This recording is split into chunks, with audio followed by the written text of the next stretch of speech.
Kami percaya pada Engkau ya Tuhan. Ketika Engkau berfirman sembuh, maka kami akan sembuh ya Tuhan. Ketika Engkau bersabda selamat, maka kami akan diselamatkan. Thank you ya Tuhan buat hadirat-Mu di tengah-tengah kami ya Tuhan.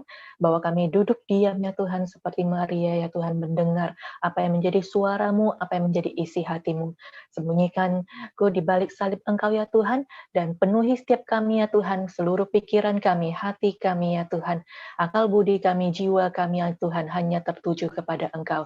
Di dalam nama anak-Mu Yesus Kristus Tuhan, yang percaya sama-sama hari ini katakan, amin.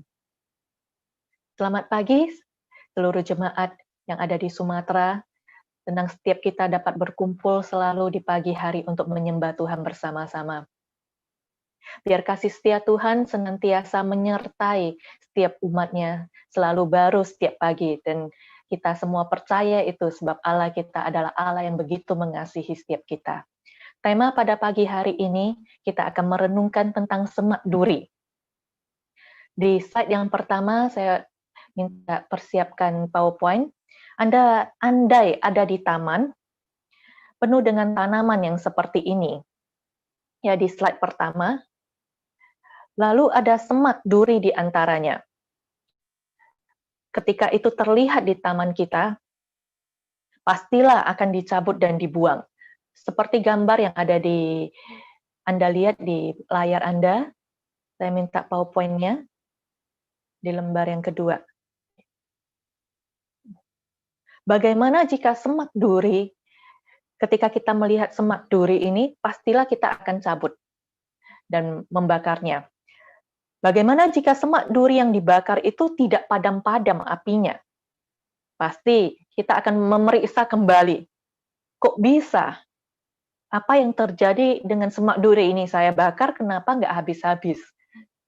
Mungkin kita bakar di pagi hari, tapi kenapa tidak habis-habis? Pasti penasaran dan kita ingin memeriksanya. Demikian Musa melihat semak duri yang menyala. Seperti ini, sebenarnya sebuah pemandangan yang biasa bagi Musa. Ini terjadi di padang gurun. Ada semak duri yang menyala dan terbakar di padang gurun. Sebuah hal yang biasa dilihat, pemandangan yang biasa. Namun yang tak habis terbakar, yang tidak dimakan api, baru pertama kali dilihatnya selama 40 tahun mengembalakan. Di Keluaran 3 ayat 1-2, kita bacakan dengan suara yang terbaik. 1, 2, 3. Adapun Musa, ia biasa mengembalakan kambing domba Yitro, mertuanya, imam di Midian. Sekali ketika ia menggiring kambing domba itu ke seberang padang gurun, sampailah ia ke gunung Allah, yakni Gunung Horeb. Ayat kedua, lalu malaikat Tuhan menampakkan diri padanya di dalam nyala api yang keluar dari semak duri. Jadi ada nyala api yang keluar dari semak duri. Lalu ia melihat, dan tampaklah semak duri itu menyala, tetapi tidak dimakan api. Saya percaya kita semua kalau melihat sesuatu benda yang dibakar, kenapa tidak habis-habis? Hari pertama, hari kedua, saya rasa nggak sampai 1 hari kita akan memeriksanya, supaya api itu tidak menjalar dan membakar barang-barang yang lain. Gembala, saya jelaskan peristiwa saat tersebut, gembala pada zaman tersebut itu sering berpindah tempat. Bisa jarak yang jauh dengan tempat tinggalnya untuk menemukan ladang pengembalaan bagi kambing dombanya. Terkadang juga mereka itu berkemah bersama dengan ternak selama beberapa minggu di lokasi yang jauh. Nah, saat kesendirian inilah, saat Musa itu mengembalakan kambing domba, Allah itu menampakkan diri melalui semak duri yang menyala. Kalau kita ngomong semak duri, itu melambangkan sesuatu yang jelek. Pastilah, taman yang bagus tiba-tiba ada semak duri, pasti ingin dicabut dan dibakar. Memang semak duri itu melambangkan sesuatu yang tidak berguna, makanya itu dibakar. Melambangkan dosa. Tetapi semak duri yang menyala yang kita renungkan pada pagi hari ini, semak duri menyala itu berbicara tentang pernyataan dari Allah. Pernyataan dari Allah. Siapa yang hari ini ingin dan berharap di pagi ini, berharap mendapat pernyataan dari Allah. Anda berekspek mendapat pernyataan dari Allah, bisa angkat tangannya di tempat masing-masing. Ya. Nah, silakan turunkan tangan ketika kita merindukan mendapatkan pernyataan dari Allah. Saya percaya Allah kita, Allah yang hidup dan berbicara kepada setiap kita di pagi hari ini. Ketika Musa mendapat pernyataan Allah, perjalanan hidupnya mengalami perubahan. Dari mengembalakan kambing domba menjadi pembebas bagi bangsanya. Dia bergerak dari Midian, diutus kembali ke Mesir dengan satu tujuan, yaitu membebaskan bangsanya. Kalau kita bayangkan aktivitas Musa setelah dia keluar dari Mesir, dia berkeluarga, dia mengembalakan kambing domba mertuanya, aktivitas sehari-hari yang nyaman, sudah 40 tahun pastilah nyaman, dengan semua aktivitas keseharian kehidupan yang ada. Tetapi sebuah pernyataan Tuhan itu mengubah perjalanan hidupnya. Sehingga hidupnya itu memiliki sebuah tujuan, bukan hanya untuk dirinya sendiri saja. Kalau nyaman bagi dirinya sendirinya, bagusnya tidak kembali lagi ke Mesir menjadi pembebas bangsanya. Melewati hari-hari seperti biasanya sampai tua, mengembalakan kambing domba, berkeluarga. Setiap kita ada tujuan yang spesifik yang Tuhan taruh di dalam hidup kita. Saya mengenal sepasang suami istri, ketika diberi pernyataan dari Tuhan untuk memulihkan keluarga. Dan benar, ketika dia itu membuka sebuah connect group di dalam rumahnya, terus berdatangan orang-orang yang memiliki hubungan yang perlu dipulihkan antara suami dan istri ataupun dengan anak-anak mereka. Dan lewat hidup mereka, saya melihat banyak keluarga-keluarga yang dipulihkan. Banyak keluarga-keluarga yang menjadi harmonis, hidup dalam penuh dengan kasih di dalam keluarga. Bertumbuh dan dipulihkan. Jadi setiap kita, ketika kita mendapat pernyataan dari Tuhan, sebuah tujuan, saya percaya Tuhan itu memperlengkapi. Memang keluar dari kenyamanan, itu butuh perjuangan. Hari ini kita bangun pagi, itu juga butuh perjuangan untuk mendekat kepada Tuhan. Enaknya, nyamannya, ya kita tidur, apalagi kalau hujan, tidurnya sampai agak siang baru bangun. Tapi hari ini, kita yang ada datang pagi hari mendekat pada Tuhan, kita sudah pagi-pagi lihat jam, kita sudah berkumpul bersama untuk doa pagi. Nyaman ketika kita itu tidak melakukan sesuatu sih. Hidup seperti biasanya. Keluar dari kenyamanan itu butuh perjuangan. Butuh perjuangan. Sama seperti saya ibaratkan kalau burung. Mau nggak mau dia itu harus belajar terbang untuk dapat mandiri memenuhi kebutuhan hidupnya. Bayangkan kalau ada anak burung yang selalu nggak mau diajak berterbang oleh induknya. Dia terus mau ada di sarangnya yang nyaman. Oke, mungkin orang tua atau induknya itu terus memberi dia makanan. Tapi satu saat juga yang induknya juga pasti akan mati. Nah, kalau seekor anak burung aja tidak mau belajar terbang, maunya nyaman di sarang, itu akan mati di sarangnya. Nah, semua kita nggak pungkiri kita ini manusia hidup di dalam daging, satu saat kita akan dipanggil Tuhan. Tapi bagaimana kita menjalani saat-saat hidup kita? Apakah biasa-biasa saja sampai kita dipanggil Tuhan? Atau kita mau menggenapi apa yang menjadi rencana Tuhan, tujuan yang Tuhan taruh di dalam hidup kita? Pagi hari ini, saya rindu setiap Anda yang berekspektasi mendapat pernyataan dari Tuhan, Anda mendapatkan apa yang menjadi suara Tuhan lewat hidup kita. Nah, biasanya, apa yang tidak sesuai dengan diri kita itu, yang bukan yang kita mau, kita sering berkata, bukan untukku. Hari ini kalau dapat pernyataan Tuhan yang memang tidak nyaman bagi kita, jangan berkata, kayaknya bukan untukku. Lain kali saya dengar lagi. Ini pengalaman pribadi. Pengalaman pribadi ketika ada sebuah pernyataan yang membuat saya itu tidak nyaman untuk melakukannya. Nyamannya, saya ini ada di ruangan dan berdoa, itu nyamannya. Tapi kalau ada pernyataan yang meminta saya, keluar, hubungi orang ini, dulu, sekarang sudah bertobat. Tapi reaksi pertama saya itu seperti itu, kayaknya kayaknya bukan saya sekali gitu. Dan saya menolaknya, karena saya menginginkan suara Tuhan seperti apa yang saya mau, bukan apa yang Tuhan mau. Tapi ketika pernyataan itu terus diulang dan dalam 1 tahun itu 3 kali, mari kita sama-sama berserah. Saya ajak semua jemaat karena ini pengalaman pribadi, nggak yang tidak baik jangan diteladani, harus sampai 1 tahun dan 3 kali dinyatakan. Cukup kita sekali orang tua kita berbicara, bapak kita berbicara, kita ini rela dan berserah untuk bersama-sama dia untuk masuk di dalam rencananya Tuhan, berjalan di dalam kehendak Tuhan. Amin. Saya dengar suara amin semua di tempat ini ya. Yang tidak nyaman jangan langsung ini bukan untuk saya. Ya. Semak duri yang menyala. Sebuah pernyataan Tuhan itu mengubah perjalanan hidup. Saat apa? Di ayat 3 dikatakan, kita bacakan. Pertama itu, poin pertama saat kita itu mendekat. Kita bacakan bersama 1, 2, 3. Musa berkata, baiklah aku menyimpang ke sana untuk memeriksa penglihatan yang hebat itu. Mengapakah tidak terbakar semak duri itu?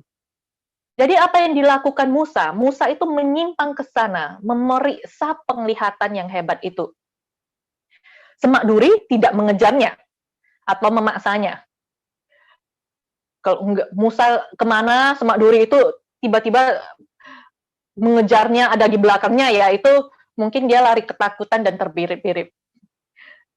Tapi apa yang menjadi reaksi daripada Musa? Setiap kita, Tuhan itu tidak pernah memaksa.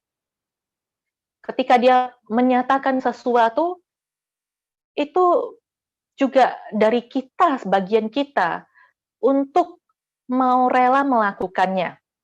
Pertama-tama, pastinya kita ini seperti Musa, menyimpang memeriksa. Sengaja untuk mendekat kepada Tuhan. Sengaja untuk mendekat.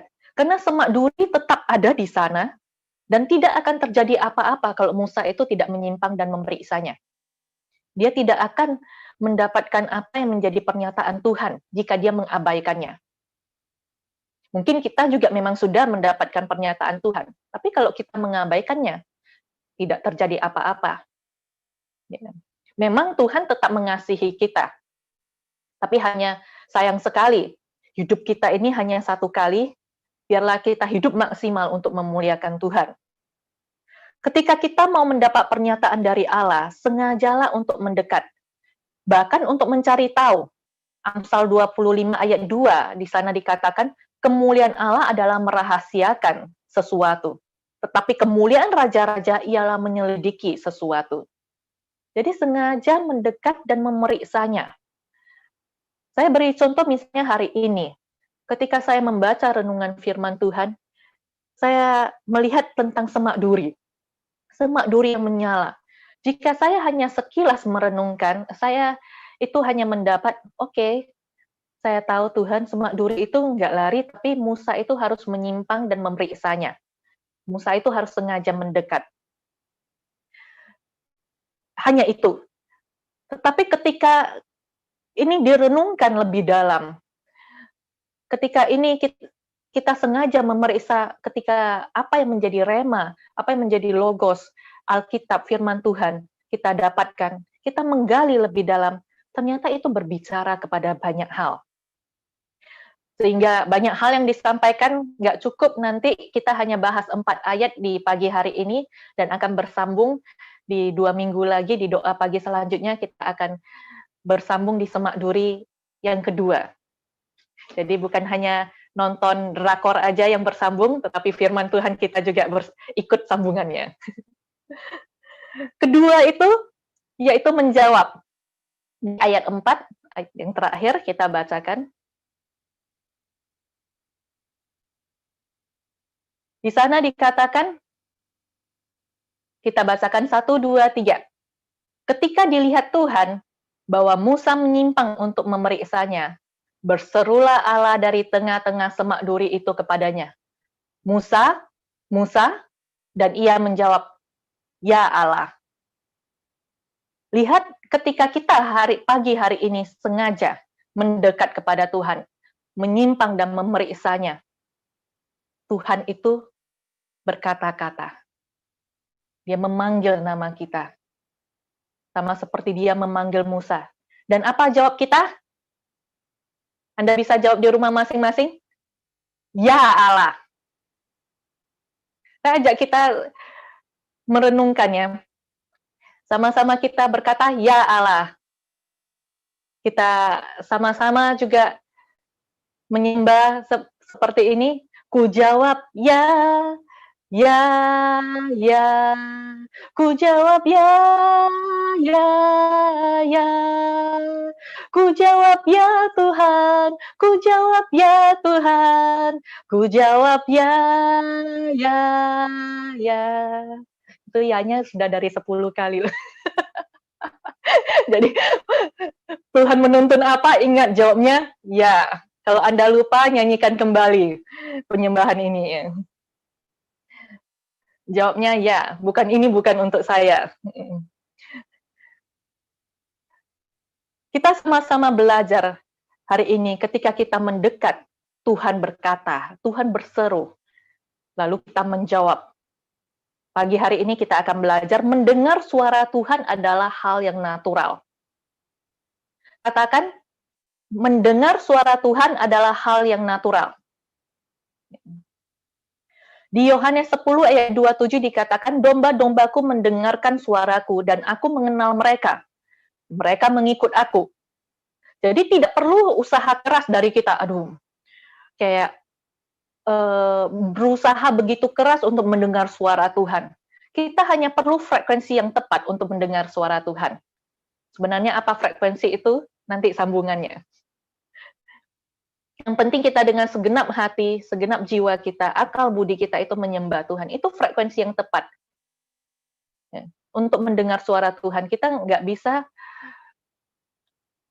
menyembah Tuhan, nanti aku mau masak apa ya? Siap doa pagi, saya mau ke pasar. Saya mau beli ikan ini, daging ini. Ya, yang terdengar adalah pikiran kita. Tapi ketika kita bawa seluruh hati kita, pikiran kita itu melihat kegaguman kepada Tuhan, kita akan mendengar suaranya.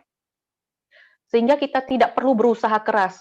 Kita berusaha keras mendengar suara Tuhan, tapi banyak hal yang kita pikirkan, sehingga itu menghambat apa yang ingin Tuhan katakan. Jadi mendengar suara Tuhan adalah hal yang natural. Lewat apa? Lewat pertama itu firman Allah. Suara Tuhan itu tidak bertentangan dengan firman-Nya. Semua yang tertulis adalah suara Allah. Hari ini kalau saya nggak berbicara kepada Anda lewat suara, mungkin saya lewat teks, message, untuk berkata-kata. Apakah itu adalah dari saya? Sama.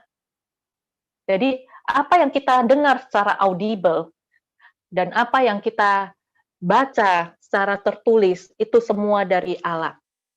Tertulis apa yang menjadi firman Tuhan, logos ini adalah semua suara Allah. Logos yaitu Tuhan berfirman, semua ada di dalam Alkitab. Jadi itu suara Allah. Kita tidak perlu juga terlalu aneh untuk kemana-mana, Tuhan aku mau pilih baju biru atau baju kuning. Itu nggak perlu. Ya. Jadi suara Tuhan tidak bertentangan dengan firman-Nya. Apakah kita bisa dengar audible voice? Bisa. Bisa.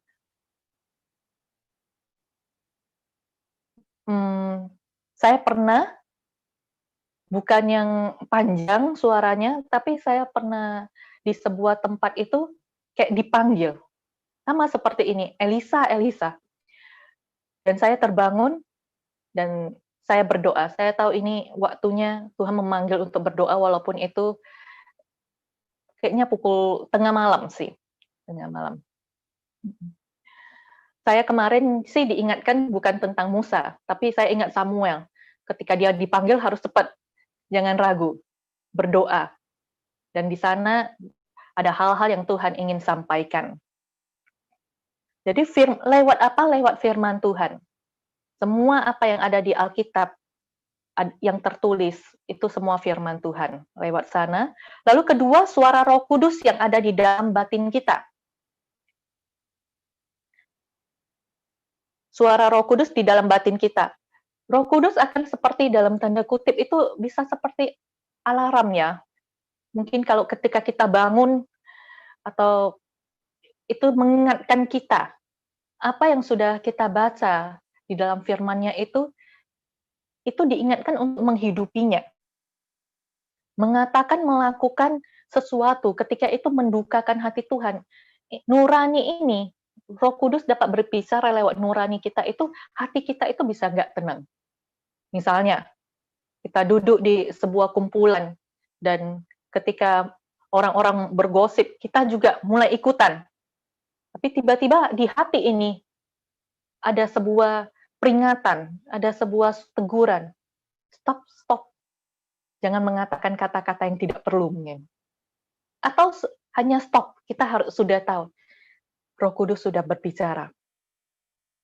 Atau di keseharian kita mungkin kebiasaan telat untuk bekerja, bermalas-malasan, itu juga Roh Kudus dapat berbicara. Jangan mematikan apa yang menjadi suara Roh Kudus di dalam nurani kita, lewat nurani kita.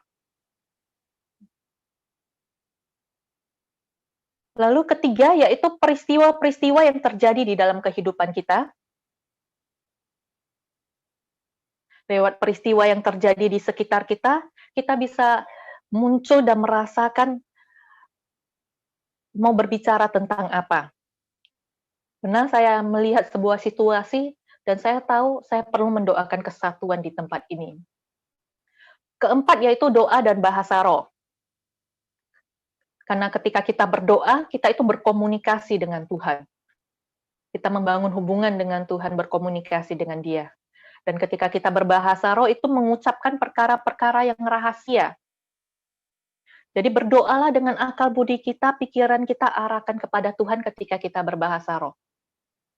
Itu akan menguatkan roh kita juga. Bahkan ketika kita tidak mendapatkan apapun, suara apapun, itu akan menguatkan kita ketika ada hal-hal yang terjadi ke depannya. Kelima itu adalah mimpi dan penglihatan. Ini yang terakhir. Saya langsung beri contoh, saya nggak jabarkan karena waktu. Mimpi dan penglihatan juga cara Tuhan berkomunikasi dengan kita. Satu saat pada saat retreat di BDI, Ko Philip mendoakan, minta kita berdoa masing-masing untuk mendapatkan penglihatan. Nggak mungkin disuruh mimpi, berarti kita harus tidur di sana. Penglihatan tentang pribadi, tentang diri sendiri. Kalau saya pikir-pikir pada saat itu memang ya, apa yang saya dapatkan kebanyakan kegerakan gereja, tentang kota dan sebagainya, kok tentang diri sendiri memang agak jarang-jarang. Jadi kesempatan saat itu memang fokus bukan untuk gereja atau yang lain, tapi saya berdoa untuk diri sendiri. Lalu saya mendapatkan sebuah penglihatan gedung putih dan yang besar. Cukup besar rumahnya, kaca dan bagus putih. Nah, saya menangkapnya dan saya berpikir apakah itu rumah baru saya. Mungkin saya akan berpindah di rumah yang putih, yang besar dan berkaca ini. Lewat hari demi hari, bulan demi bulan, di tahun itu juga saya pergi jalan-jalan dengan keluarga, dan saat itu saya melihat gedung yang sama yang saya lihat di dalam penglihatan tersebut. Ada senangnya dan ada ternyata memang bukan rumah baru, tapi ternyata saya akan jalan-jalan memang di tempat ini untuk refreshing. Jadi bisa berbicara lewat penglihatan. Dan mari kita tutup dengan kita mau berdoa kepada Tuhan, kita mau sengaja mendekat kepada Tuhan, mari mendengar apa yang Tuhan nyatakan. Dan kita jawab apa tadi? Masih ingat? Ya Allah. Kita jawab, ya Allah. Kita siapkan hati kita, kita berdoa. Biar saya menyembah di tempat ini dan setiap kita masing-masing, mari kita arahkan segenap hati kita untuk menyembah kepada Tuhan. Ambil posisi yang nyaman di tempat masing-masing. Inginkan Tuhan berbicara. Gak usah berusaha keras, karena itu adalah hal yang natural. Tuhan ingin beracara kepada setiap kita masing-masing di pagi hari ini. Haleluya. Allah Roh Kudus, penuhi kami. Ku rindu Kau selalu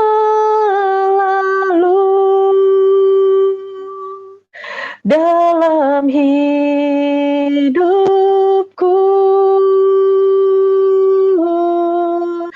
Allah Roh Kudus, ubah hatiku, celikanku, jamalah ku rindu hadirat-Mu, ku sembah Kudus, Kudus, Kuduslah Tuhan, dan ku sanjung Kau mulia bagi-Mu Tuhan.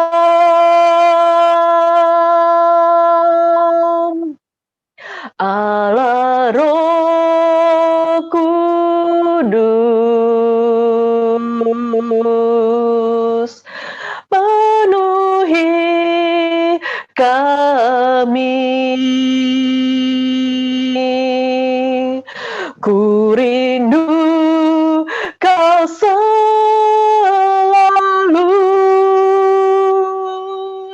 dalam hidupku.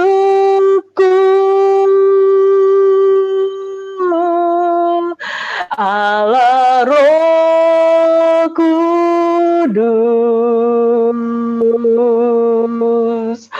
ubah hatiku, celikanku, jamalah ku rindu hadirat-Mu, ku sembah Kudus, Kudus, Kuduslah Tuhan, dan ku sanjung Kau mulia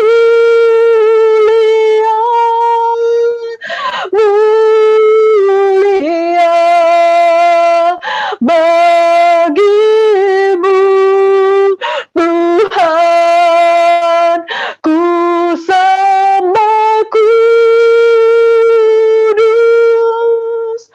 Kudus, Kuduslah Tuhan, dan ku sanjung Kau mulia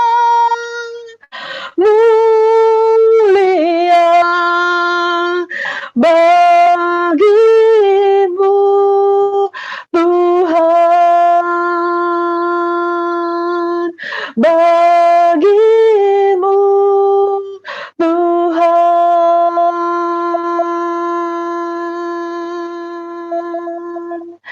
Oh, tenangkan Bukakan setiap diri Anda, jiwa Anda, untuk mendengar suara Tuhan.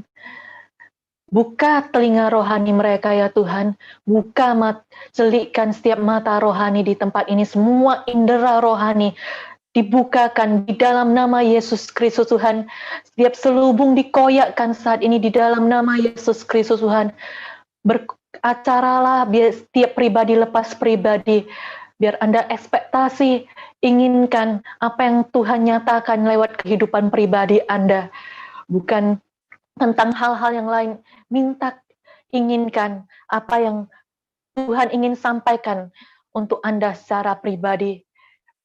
Di dalam nama Yesus Kristus Tuhan, jadikan waktu-waktu ini selah bersama dengan Tuhan, rest bersama dengan Tuhan, dengarlah di dalam nama Yesus Kristus Tuhan. Ada yang ragu ketika Tuhan berkata, saya mengasihimu, I love you. Engkau ragu apakah ini suara Tuhan ataukah suara hatimu. Saya mau berkata, saat ini Anda berada di dalam atmosfer kerajaan surga, hadirat Tuhan. Dan Tuhanlah yang berkata-kata kepada Anda. Dia Allah yang mengasihimu di dalam semua keputusasaan yang engkau hadapi. Engkau tahu ada seorang pribadi yang mengasihimu dan dia menyatakan dirinya saat ini kepada Anda di dalam nama Yesus Kristus Tuhan. Ketika Anda berada di dalam keputusasaan oleh karena kesehatan, oleh karena ada kista di dalam rahim Anda, biar Anda mendapatkan suara saat ini. Dia berkata, saya adalah penyembuh, Allah adalah penyembuh. God is my healer. Di dalam nama Yesus Kristus Tuhan, aku perkatakan kesembuhan terjadi ya Tuhan. Kista yang mengering dan hilang atas rahim seseorang saat ini. Di dalam nama Yesus Kristus Tuhan. Di dalam nama Yesus Kristus Tuhan. Shenda kaya rata kaya apa. Tenangkan diri dan dengarlah. Sheda kaya apa. Ina kaya rata kaya apa. Dan biar dengan lembut setiap anak-anak Tuhan di tempat ini menjawab ketika dia berseru memanggil namamu. Dia memanggil setiap nama kita pribadi, lepas pribadi di tempat ini. Jawablah di dalam nama Yesus Kristus Tuhan.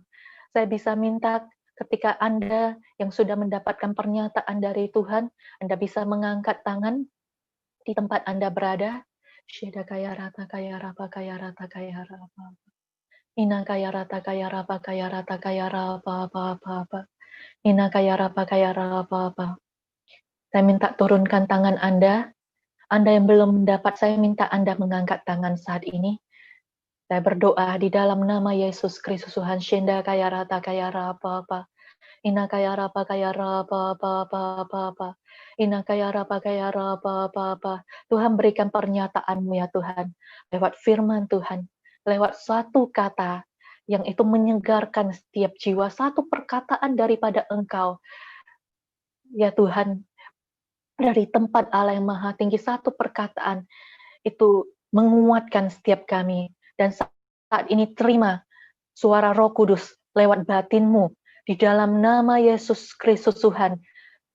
Di dalam penglihatan, di dalam pendengaran, terima di dalam nama Yesus Kristus Tuhan. Thank you Tuhan.